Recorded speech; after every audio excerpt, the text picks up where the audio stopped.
Hello दोस्तों, मेरा नाम चंद्रशेखर है और आज के वीडियो में हम बात करेंगे स्टेटमेंट ऑफ पर्पस की। मैं आपको सारे डिटेल्स बताऊंगा कि आपको स्टेटमेंट ऑफ पर्पस कैसे लिखना है। मैं आपसे रिक्वेस्ट करूंगा कि आप इस वीडियो में बने रहिए। इससे पहले कि हम आगे बढ़ें, मैं आपसे एक और रिक्वेस्ट करूंगा कि आप हमारा यूट्यूब चैनल सब्सक्राइब करिए, क्योंकि मैं आपके साथ यूज़फुल इन्फॉर्मेशन शेयर करता रहता हूँ स्टडीज़ के बारे में, स्टडी वीज़ाज़ के बारे में, स्कॉलरशिप्स के बारे में, आपके करियर के बारे में। तो हम शुरू करते हैं। स्टेटमेंट ऑफ पर्पस आप कैसे लिखें। देखिए, स्टेटमेंट ऑफ पर्पस या स्टेटमेंट ऑफ इंटरेस्ट बहुत ही इम्पॉर्टेंट डॉक्यूमेंट है जब आप विदेश में पढ़ने का प्लान कर रहे हैं। आप चाहे कनाडा में पढ़ने का प्लान कर रहे हैं या ऑस्ट्रेलिया में, न्यूजीलैंड में, यूरोप में या यूएस में, स्टेटमेंट ऑफ पर्पस बहुत ज़्यादा इम्पॉर्टेंट है। अब मैं यहाँ पे कुछ आपको स्टेप्स बताऊँगा स्टेटमेंट ऑफ पर्पस लिखने के।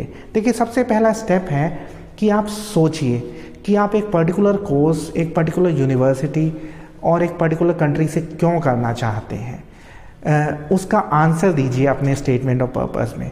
दूसरा, एक बार आप ये सोच लेते हैं कि आप एक पर्टिकुलर कोर्स क्यों चुन रहे हैं, पर्टिकुलर यूनिवर्सिटी में या पर्टिकुलर कंट्री में। उसका सेकंड स्टेप है कि आप खुद से पूछिए कि कैसे आपकी पास्ट स्टडीज़ या जो आपके एक्सपीरियंसेस हैं वो कनेक्टेड हैं ऐसी स्टडीज़ से जो आप परस्यू करने वाले हैं विदेश में। आप एक्सप्लेन करिए। मैं आपको एक उदाहरण दूंगा। फॉर एग्जांपल, आप इंटरनेशनल रिलेशंस पढ़ने के लिए जा रहे हैं, तो आप एग्जांपल दीजिए कि कैसे आप स्टूडेंट पार्लियामेंट में हिस्सा लेते थे और आप as a student parliamentarian international affairs के बारे में बातचीत करते थे। इस तरीके का आपको एग्जाम्पल देने हैं। या कैसे आपने स्कूल मैगज़ीन के लिए लिखा, मतलब इंडिया और किसी और कंट्री के रिलेशंस के बारे में। ये एग्जाम्पल्स हैं और ये एग्जाम्पल हर एक के लिए वेरी कर सकते हैं। अब तीसरा पॉइंट है, आपको ये सोचना है कि ये जो कोर्स है ये आपके करियर में कैसे बेनिफिट करेगा और ये आपकी सोसाइटी को कैसे बेनिफिट पहुंचा सकता है। फॉर एग्जांपल, आप नर्सिंग पढ़ने के लिए जा रहे हैं, तो आप बताएंगे कि मुझे पता है कि नर्सेज़ की डिमांड बहुत ज़्यादा है और मैं वापस आके मतलब सर्व करना चाहता हूँ अपनी सोसाइटी को जहाँ पे स्किल्ड नर्सेज बहुत कम हैं। तो ऐसे पॉइंट्स आपको लिखने हैं। और दूसरा, चौथा पॉइंट आप लिखेंगे कि आप जब विदेश जाते हैं तो आप इंटरनेशनल एनवायरनमेंट में पढ़ना चाहते हैं, क्योंकि जब आप कनाडा या ऑस्ट्रेलिया या यूके की यूनिवर्सिटी में जाते हैं, आपकी क्लास में दुनिया भर के बच्चे होते हैं और आपको मौका मिलता है इंटरनेशनल एनवायरनमेंट में चीज़ें सीखने का। तो इस चीज़ को भी हाईलाइट करिए कि कैसे आप दुनिया भर से आए हुए स्टूडेंट से इंटरेक्ट करके सीखना चाहते हैं।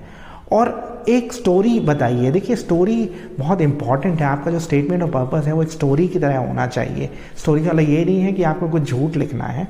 मतलब ऐसे लिखिए कि जैसे जब कोई पढ़ना शुरू करे, एडमिशन कमेटी का जो मेंबर हो वो हुक हो जाए, मतलब ही और she should be interested in reading further कि भाई क्या हो रहा है। तो स्टोरी का परफेक्ट बिगिनिंग होना चाहिए और मिडिल बहुत स्ट्रांग होना चाहिए और एंड मतलब कंक्लूसिव एक एंड होना चाहिए।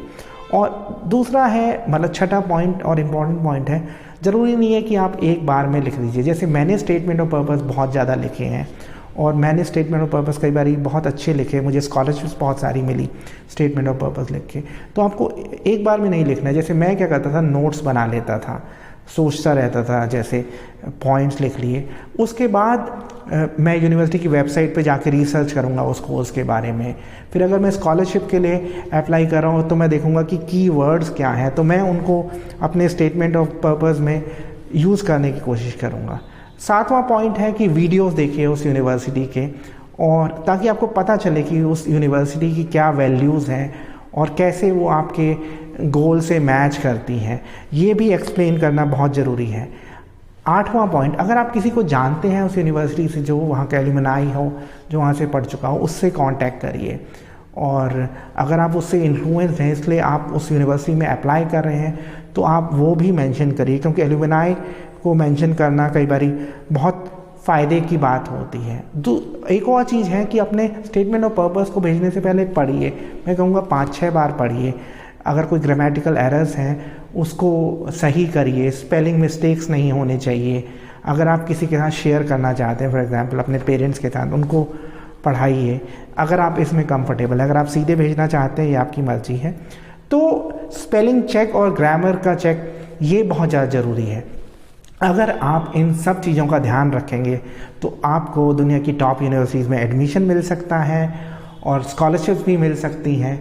तो आज के वीडियो में बस इतना ही। मैं आपसे रिक्वेस्ट करूंगा कि आप हमारा YouTube चैनल ज़रूर सब्सक्राइब करिएगा। वीडियो देखने के लिए बहुत बहुत धन्यवाद।